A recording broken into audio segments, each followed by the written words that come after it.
With the release of the HD remaster of Commandos 3 that you can find everywhere nowadays, real-time strategy/tactics games are looking better and better. I showed another World War II RTS game on my channel called Partisans 1941, which I found incredibly interesting. I definitely enjoyed it, but having come from Desperados and falling absolutely in love with that, the change of some controls kind of took a while to get used to, but all in all, I will say I definitely enjoyed Partisans 1941. But now, having taken a bit of a break from the real-time tactical world, I'm back with another World War II game called War Mongers. I did receive a free key for this, so keep that in mind. Now, I haven't been able to get through so much of this game yet for various reasons, but I did want to make a quick video on the gameplay so you can at least see what it's all about. To start off with, the story is good so far, but to be honest, nothing really new. At least yet. I'm not all the way through the game just yet, but at the start of the game, two German soldiers view the atrocities of the German hierarchy are inflicting on the towns and the people within and refuse to take part. So as they are being transported elsewhere, an explosion hits their truck, leaving them on their own to escape from the German army. The game states right at the beginning that while this is heavily influenced by stories from the war, this is a work of fiction, so keep that in mind as well. After having played through 4+ missions so far out of, I believe, a possible 12, the story is actually incredibly dark. I mean, it is a good story, it is very interesting, keeps you immersed in the whole situation, but it is incredibly dark. The cutscenes are very well made, but are so bleak and depressing. But then again, this is World War II, so most times you're not going to get a story of kittens and roses. The graphics look fantastic for this type of game. Some ragdolling on the dead soldiers here and there, but the maps overall look great and the movements and the actions look pretty good as well. And while the cutscenes between the missions are a bit long for my taste, the devs have done a fantastic job with the artwork and storytelling elements. It all definitely immerses you in this story all that much more. There's apparently also a co-op baked into this game, which is a great idea to play with friends that I haven't really seen before. I can't remember if Desperados 3 or any of them has had that before, but this is actually the first time I've actually seen it in a game. I'm not really sure how many players you can have on a map at the same time. I believe there are 7 playable characters, but it would be a hell of a lot of fun getting 6 other players together and having your way with a map or two with each character you can play as. Obviously, I haven't dabbled in that aspect yet, because you know me, but it's good to know that it's actually there in the game. Hunting mode is something I haven't seen before in these types of games, and it's actually pretty cool. Basically, it's where you almost turn the game into a semi-top-down third-person shooter where you can move the characters and fire on your mouse click instead of having him do it on his own. I definitely would not want to go through the entire mission this way, but it can be pretty handy at times when you're just sitting there. You can move the characters left, right, forward, whatever you want to do, and he's crouched and shooting on your mouse click instead of telling the guy, okay, go over here and shoot. So it is very nice to see in such a game. And I can't leave this video without talking about how great the music and game audio is, minus one little spot I'll talk about in a minute, but overall the game score is fantastic, and at any time the enemy spots you, the music gets darker and louder, which to me is a great way to indicate that they're possibly onto you. So overall, music, audio, fantastic, I absolutely love it. But now, with the good comes the bad. You know me, I'm a stickler for these types of games. I have to throw in everything I can. But when you start out the game and kind of leading into and around the tutorial mission, you manage 2 of the game's playable characters. These are the soldiers in the German army who are trying to escape. The problem here is that both of these guys have American accents.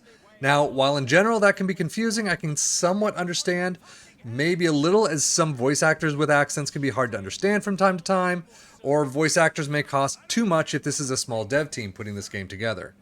But when you hear the first line of the game, you are hearing someone with what sounds like a German accent questioning one of the main characters. And elsewhere in the game, you have German soldiers with German accents and Brit soldiers with British accents. So they do have voice actors doing different accents, just not sure what's up with the American accent on these guys. It's all a bit confusing. I don't know if they're trying to do this on purpose, make the Americans the good people and the Germans the bad people. I don't really know, but it is a little confusing when you're thinking, these are 2 German soldiers who are in the German army at some point, but they've got American accents. Now on to the gameplay. One issue I do have is that the camera is limited when scrolling around your character. Typically you click and hold the mouse wheel to scroll in a circle around that selected character, but here your only option is to use the Q and E buttons, and even then it only goes a quarter turn around your character instead of on a free scroll. During my gameplay, it honestly didn't cause too much of an issue, but it would have been nice to include some kind of free scrolling ability so you can get into some of these corners, these nooks and crannies of some buildings and alleyways and things like that. Another small problem I had is with the movement. I found it best and fastest to do everything manually instead of ordering my character to do something and wait for it to be done. For instance, if you want to stab someone and you're laying prone in a bush, I found the best way to actually manually stand, manually walk over to the character, manually stab him, and manually bring that body back to the bush and go prone again. You can definitely click the knife and do it in probably 1 or 2 presses of the button, but overall it just took longer for some reason. So doing it all manually seems to be quicker, and obviously you want speed in these types of games. I will also say that I found it beyond annoying when one of the characters throws anything, like a knife or a pack of cigarettes. If it's by something else, it can almost be impossible to pick up again. You have to find that one perfect pixel where you can grab it. A knife thrown into a body has caused me countless deaths on my own, as I couldn't pick the knife back up again quickly enough and was caught easily as others nearby were trying to figure out what was going on. So if you find yourself with that problem, just hightail it somewhere else until the coast is clear again and you're able to grab your stuff again. But it can be so annoying. I think sometimes timing in general is kind of just annoying. Again, when you try to stab someone, I wasn't fully sure if he was picking up the body to hide it in the bush like I asked him to, so I found myself clicking a few times, which would cancel the pickup command I had just given him, so I'd have to do it another time or two to get it right. There seems to be kind of a pause in that animation that caused me to just not be fully sure if the guy was going to pick up that body or just kind of wait for my next command, and if that second click just didn't register for some reason. And in these games, like I said, precious seconds can mean the difference between another reload or continue playing. Also with timing, sometimes the timing of the cutscenes and actions are a bit off to me as well. At the end of one of the missions, you have to free a bunch of hostages, which will trigger reinforcements coming in. This is a couple of trucks filled with soldiers, and yet your characters are scattered around that part of the map, so you have to select them and you have to select them.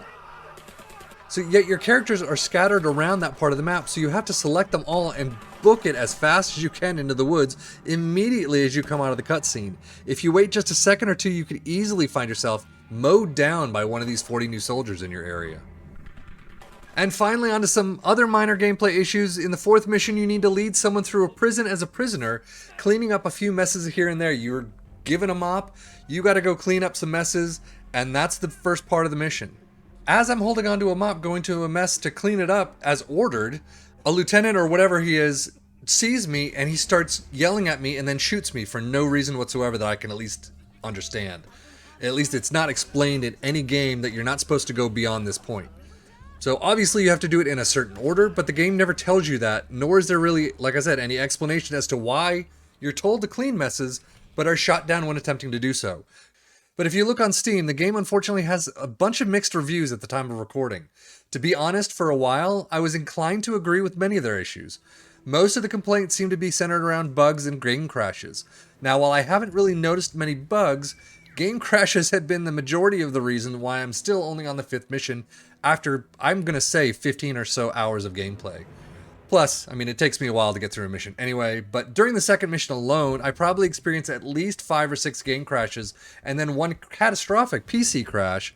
Unfortunately, I can't officially contribute it to the game, but I haven't had much of an issue with my PC recently, so with all these other crashes that I've been having of the game itself, I kind of want to say that the game did something on the PC and just tanked it.